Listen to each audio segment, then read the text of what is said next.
atop my mountaintop here on Mount Manitoba. This is How the Hell Did This Go Number One? Brought to you by me, NotInHallOfFame.com. Check that out. You must have. And all the other sister sites, the Fictitious Athlete Hall of Fame, the Fictitious Rock and Roll Hall of Fame, and of course, the United States Athletic Hall of Fame. Brad, Andrea, I know you voted. You voted on www.notinhalloffame.com/USA for your favorite American athletes. N'est-ce pas? I don't think I have a favorite American athlete. Go sports. Yay, sports ball. All right. Well, my partner, Evan Nolan, may not really enjoy that sort of intro for that, but we're very proud of what we created nevertheless. I like sports. Yes. Well, I kind of do, despite my physique or lack thereof. Saying that, we're going to talk about someone else with not much of a physique, the guy from Owl City. And Brad, you picked this one. And why? Because I looked at it and it's like, how the hell did this go number one? It's this synth pop kind of boring song that, if there was any other music behind it, I don't think it would have worked.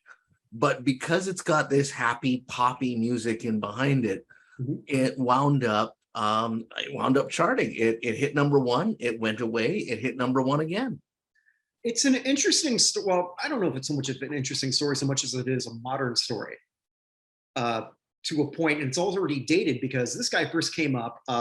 We say this guy, I should give proper credit to Alan Young. Adam Young, sorry. Alan Young, someone else. All right, Adam Young. And he made his bones like a lot of artists did on MySpace. Yeah. Well, and I think he was one of the first to one of the first big ones. He basically noodled around in his parents' basement, creating electronic music. And I think he was one of the first to really be able to not the first to be able to reach out to a huge audience, but to actually then get the bigger production companies on board. He skipped the whole process. Well, that's just it. So he had a thing. Or did he expedite it? He expedited absolutely, but normally it's okay. You send your demo tape into a couple of publishing houses, and they wind up going through it. He skipped the process, I would say, because when he had a record label on board, they wanted to then send him in with their production team and create something. And thankfully his manager said, no, you like this guy as he is. He's built this following as he is. If you start messing with it, it's going to be a different thing. And they actually listened, which is also unheard of. One of the things that I actually forgot about Owl City is that they had another hit. It didn't hit number one, but he had another hit with Carly Rae Jepsen. Forgot about that too. Yeah, who's just coming up off of Call Me Maybe. And then they released this one. A totally forgettable song. It's always a good time. It's always a good time. Whenever I think of Carly Rae Jepsen, I'm always reminded she's older than Adele.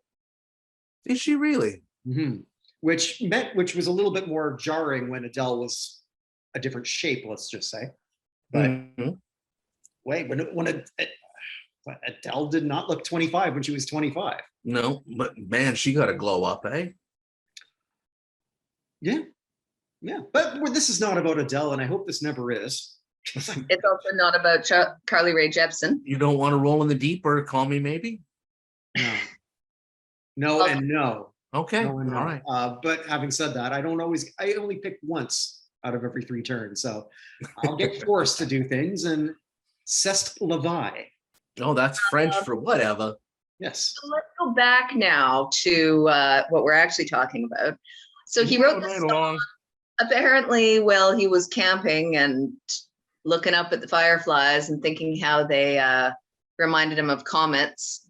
And it was just this like dreamy little song. Like there's nothing substantial to it in any way. No, and what That got works. me when the lyrics when I first listened to the lyrics was the whole 1,000 hugs from 10,000 lightning bugs. Now, did you guys read the response to that? That's mathematically weird. Yes, it's mathematically weird, but I'm going to read this one out because I had to look it up. So somebody on Twitter in 2017 actually tweeted him with this. And it was in the song Fireflies, you state, I get 1,000 hugs from 10,000 lightning bugs. How do you interpret this statement? Because mathematically, you're right, Kirk, it's totally impossible. Well, it's not And impossible. It's just so Young writes back and actually responds to this, and he says, Price, great question. I was the recipient of 1,000 hugs from 10,000 lightning bugs for a grand total of 10 million hugs. So each bug gave him 1,000 hugs. As the lyrics of the song clearly state, the average layperson would not believe their eyes if 10 million fireflies were to illuminate planet Earth, nor would the average person conclude by natural instinct that 10,000 lightning bugs acting as a collective group are capable of embracing a human being 1,000 times without difficulty. By the same token, a gathering of lightning bugs in such vast numbers forms sort of a swarm, and in a swarm can collectively surround a human and deliver a hug that a single firefly acting according to the dictates of his own conscience simply cannot. Consequently, I was embraced 1,000 times by 10,000 luminescent insects. And it goes on about how, they're soft-shelled, what family the lightning bugs are from and what have you. I got a kick out of it. I thought it was kind of cute. And it was 10, 15 years after the song had come out? So I got to say something about Adam Did you Young. zone out, Kirk? I didn't zone out. It's just Adam Young. I love it. I think he really is a product of his time in a lot of ways. He's a talented musician that would have never made it before this. Yes. Because he is on, well, I guess he was diagnosed with Asperger's, so he's would now be considered on the autism spectrum. You don't think this could have worked in the 80s, though, Andrea? It's not that I don't think this song would have worked in the 80s. I don't think the process. He wouldn't have worked in the 80s. He wouldn't have survived the mill of dealing with trying to get your music produced in the 80s. Because he released it open source on MySpace when that was a thing. Now, kids, MySpace back in the day was like Facebook. No, it was like Instagram, was like TikTok. Mm-hmm. But mansplain me harder, Daddy. I was saying to the kids. So how did this get sexist? He wouldn't have been able to. He wouldn't have survived the grind of trying to deal with the production companies and everything previous to this. As it was, he was able to hang out in his basement, create his music, put his quirky self out there from behind a screen, and relate to his people on a totally different level. And I think that's where what I was saying is he was one of the first to really pull in that digital audience and find his like-minded weirdos that got that. Exactly Yeah, that. I don't think a lot he of them released it into the ether and people responded to it, whereas it didn't go through the whole studio polishing and radio friendliness and everything else that it would have had to have been in order for him to have gotten a studio contract. He just put it out there in its raw form and people liked it. But that sort of explains what, like, the like-minded individuals. This crossed over in places I'm sure he never envisioned. I'm sure the record company never envisioned. So what was it about this quirky little song? I think this is something that, well, if you want to look at why it made it to 2 non-consecutive weeks at #1, I think it came out. It was quirky and nice. It was a good little like summer happy song. Right, but it's a different era now. I mean, but then the second time, it got picked up by so many shows and movies because it was that quirky, nice, feel good. so I don't have in front of me a list of some of the TV shows and movies that it had credit on, but it did a few good animated features. And a dog video. And the video I sent you, yeah. That's With that the was- cat and the dog and what have you. Maybe that's the point, But though. yeah, this is completely inoffensive. It is the plain vanilla yogurt of music. There's nothing that's going to shock your taste buds here. There's nothing that's going to, you know, bother grandma if she listens to it when it's in your car. You know, there's nothing edgy about it at all. It is a cool a cue ball. You know, it's white, it's plain, it's round, there's no edge. But that also made it stand out. And it's well, that's exactly it. That's exactly it. So you can put it on any show, on any rating, and it's not going to bother anybody. But it's poppy, it's upbeat. It's like Andrea was saying, it's happy. You know, there's no emo-ness to it or anything like that. It's just unapologetically, I'm looking at these bugs, their asses light up. That's kind of neat. This is also kind of at the prime of iTunes, where Yes. Yeah. where you can buy a song. So you now have this song that's permeated child culture in a bunch of different, you know, animated shows. And kids have their iTunes and they're able to go in and buy one-off songs. And then it's playing around their parents. And the parents are like, hey, this is pretty decent. Mm-hmm. So I think that it was just a perfect storm of technology that allowed this to actually permeate the culture. Yep, I agree 100%. It nailed all the pop culture must-haves of that time. I think the great thing about this, technically, as you mentioned earlier, I think it was you who brought that up, Brad. Owl City is not really, and it's just really one guy. Owl City is. Yeah. Yeah. There's been some collabs, but yeah, I mean, he's basically Right, but he's the dude. Yeah. I think also too, but actually before I go with what I was going to say, not only that with iTunes, iTunes actually promoted that too. So that was sort of one of the early songs that they Yeah, they promoted. had a free download on it, I think. for a Right. while. Right. Mhm. Which certainly didn't hurt. So it didn't hurt him. But And they didn't pull a U2 and force it onto everybody's. I still can't believe that somebody's like, don't give me free things. yeah, but also too, for a good year or two, you Googled U2 and it's like, how to get this U2s off of your phone. God damn it, it took me 4 tries. Really? Like, no, I mean, if you're gonna give me free shit, give me the Joshua Tree. Don't give me this. Back when YouTube was good. Sorry, I'm still bitter about that. Didn't notice. Very subtle. That was pretty much their jump the shark moment. To be fair, it took them 25 years to have it. To be fair. To be fair. Anyway, so Owl City, we've talked about this before, for bands that, I mean, technically it's not a one-hit wonder with Carly Rae Jepsen collab, but I get the feeling, and maybe I'm wrong, maybe I'm not, I don't think this guy gives a shit. This was my hit. He knew it was a fluke. Mm-hmm. Very self-aware. Hey, if he charted that hard and he wound up doing that well, chances are he's not worried about where his next paycheck is coming from. No, but I'm talking more ego. Oh, no, there's Yeah. no ego on this guy, or very little. No, I agree with you entirely on that. And I think that, I mean, he also, Owl City is one of his projects, I think he called it. A lot of others, though, Andrea. Did you? No, he had several other projects, whether he was working with other people or not, under various names where he was putting music out. Nothing that was all that mainstream. He did some stuff that was more instrumental and less digital.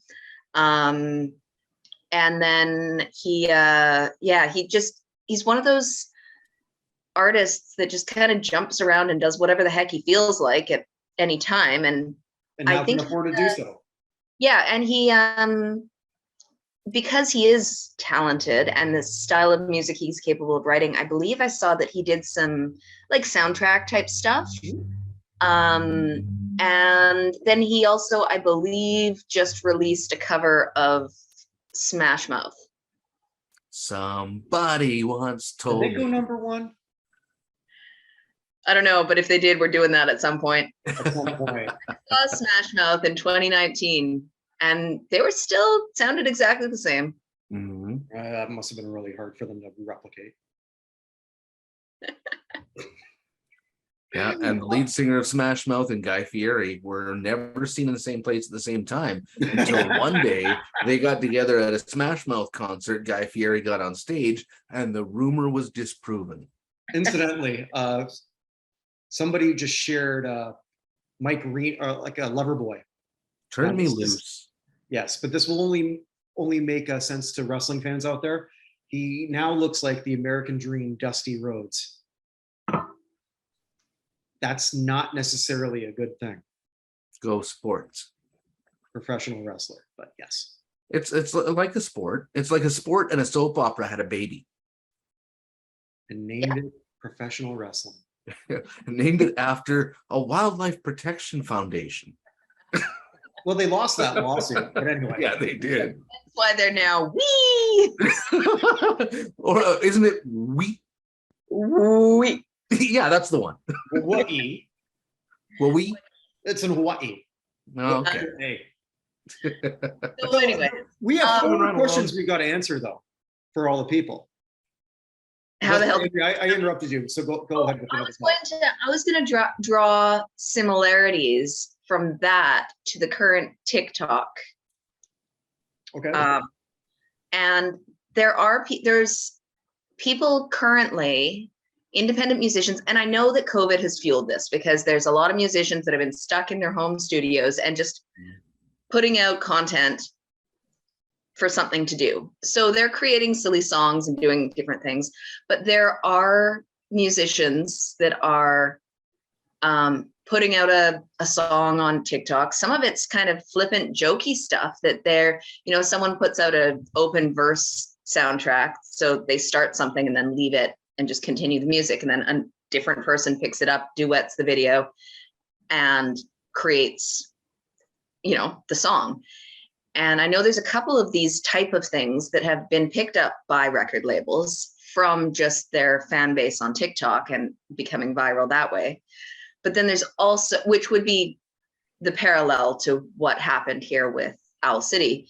But then there's the opposite that's really pissing off some of the TikTokers, that the record labels are taking unknown artists, giving them music, and then putting them on TikTok and pretending that it's their own content that they've just created and put out there. And it's like, that's not right. And anyways, it's a TikTok thing, but it's just interesting that there's this totally different, but very much the same type of platform to put out your content and have it seen by millions of people very easily, much more so than MySpace, but also people have a fraction of the attention span they had when they were watching MySpace. So there's that. But there are people who are actually just independently putting out something that they recorded in their basement and getting record labels out of it. So I'm almost 50. What's a TikTok?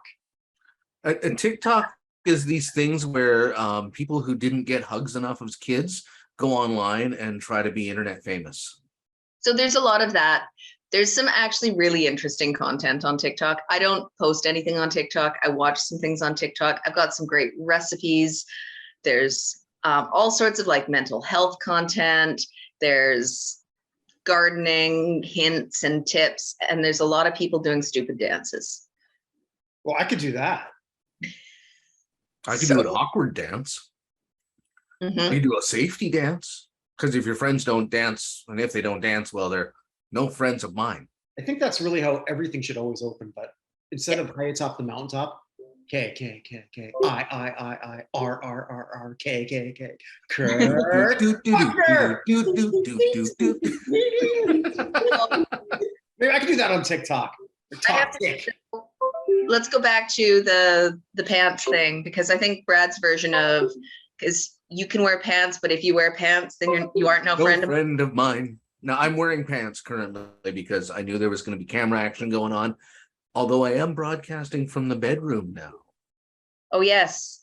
Has the crotch goblin moved in? Not yet. We're waiting on 2 weeks from, no, a week from Saturday.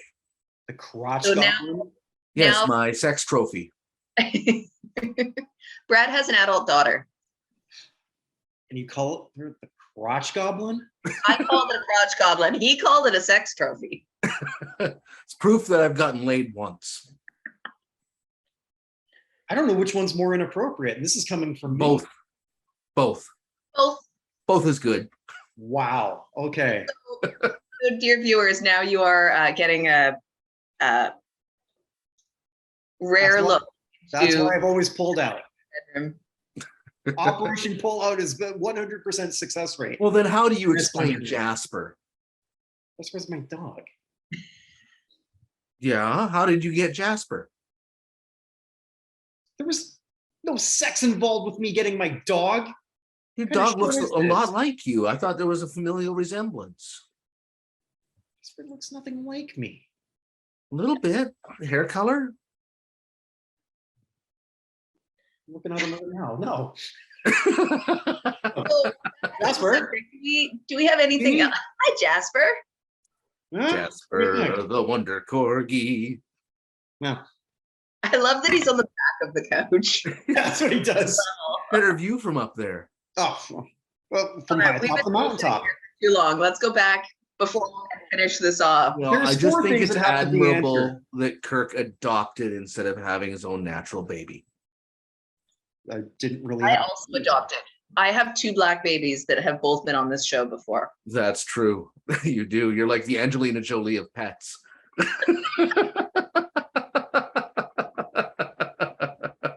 Oh, Wow. anyway. Moving right along. So there's 4 questions that I always ask about Owl City. Here's how I know this, because as soon as you Google Owl City, people also ask the following questions, which I think we've answered. Question number 1 is Owl. No, Jasper, you're not helping. Number 1. He has questions. Yes, he has questions, and I have answers. But we've answered most of this. Number 1, is Owl City still active? A little bit.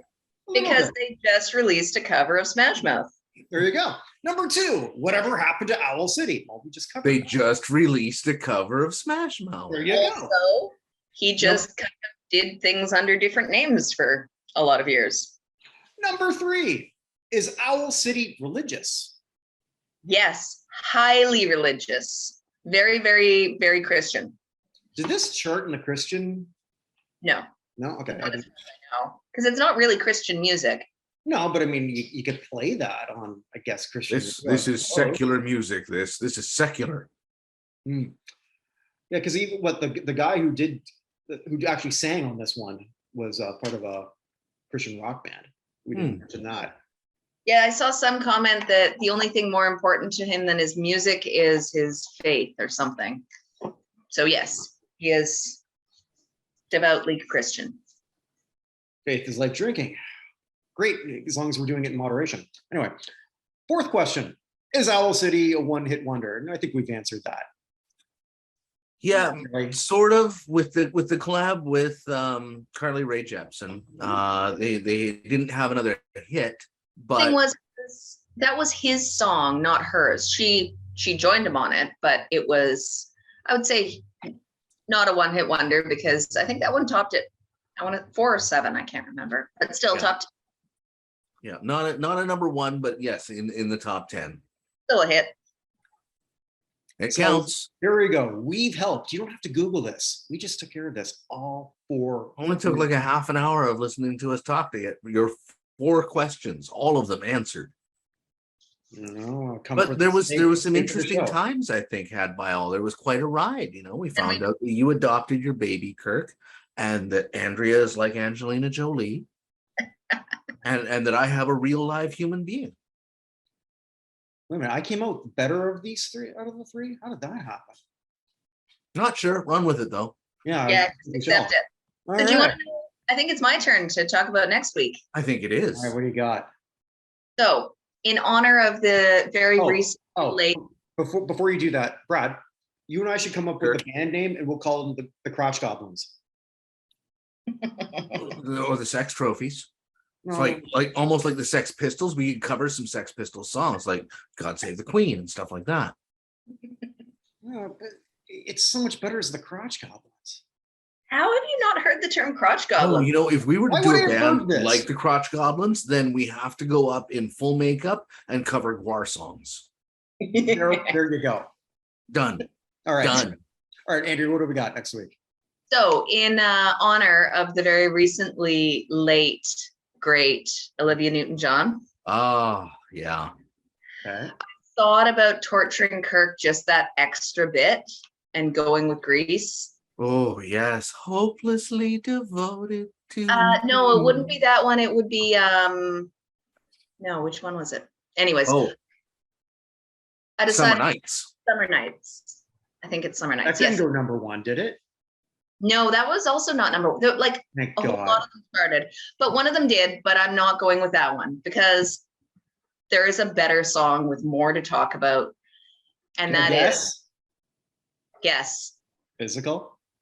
Let's get physical. I wanna get physical. Okay, now I'm a kid coming up with this song, and I'm not going to give away anything else, but let me hear your body talk. Your body talk. I'm are trying to figure out how your body Do you have it talks. next week? I think Yeah. Brad needs to do a dramatic reading of Physical for us next week. Oh, in the Only if style he's of wearing William leotards. Shatner. In the style of William Shatner. So yes, I think we can all have some fun with this one. Oh, but Let's get physical. Physical. before I plug all my stuff, can I give you my latest impression? Yes. Your Okay. latest impression. My latest impression. Okay. John Wayne in German. Was ist denn los? Pilgrim? Thank you. Oh, Kirk. Thank you. Was Yes. the German father that gave you this idea, or German beer. Kirk, for this, I would like to give you a round of applause. Thank you. Oh, well done. Well done. A Wow. round of applause. Hey, Kirk, I need to know something very important. It's been on my mind since last week. Did What's you that? write a book? I wrote a book. Did you? Diego Guerrero. Tell me more. Tell me more. did you get very far? Yeah, I finished the whole thing. So tell me more. Tell me more. About 300. Is it for sale? pages. Can I read it in the car? I don't know. I don't know the rest of this song, so I'm gonna have to just assume. Oh, I can karaoke this one. Dude, I hate that fucking movie. Guerrero. Oh yes, Instant. Chavo Guerrero, instant classic. Chavo, who was in a movie, but not that one. He wasn't in Greece. He wasn't in Greece. He was in a movie that same year, which you can read about in the book, Chavo Guerrero Instant Classic. See what I did there? So Where what can you buy it? You can buy that on Amazon. You can buy it on Amazon? Yes, you can buy that on Amazon. Do you know who wrote the foreword? Actually, I had 3 people write forwards. Can you order it at Chapters? No. I don't think so. Oh, okay. No. Who wrote the forward, Kirk? Roddy Piper, before he passed away. Now there's an actor. They Live was fantastic. They Live was, you can't redo it.